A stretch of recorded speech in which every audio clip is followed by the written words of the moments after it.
اللہ سبحانہ تعالیٰ نے بندوں پر 5 نمازیں فرض کی ہیں. نماز اسلام کا دوسرا بڑا رکن ہے، اسلام کا ستون بھی ہے.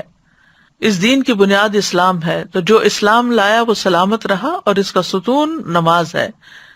تو نماز جو ہے وہ الصلاۃ عماد الدین، یعنی دین کی بنیاد ہے، ستون ہے.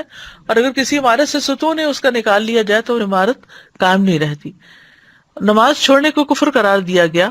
بہقی کہتے ہیں کہ ایمان کے بعد عبادات میں سے نماز کے علاوہ کوئی ایسی عبادت نہیں جس کو اللہ نے ایمان کا نام دیا ہو، اور رسول اللہ صلی اللہ علیہ وسلم نے جس کے چھوڑنے کو کفر قرار دیا ہو. نماز اعمال میں سب سے بہترین عمل ہے.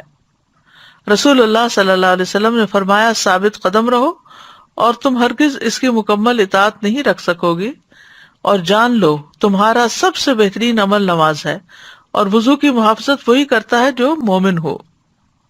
تو اس سے یہ پتہ چلتا ہے کہ جب تک انسان اپنی نمازیں پوری نہیں کرتا اس کے باقی اعمال بھی اس طرح قبول نہیں ہوتے، اور سب سے ٹاپ پر نماز ہی ہے.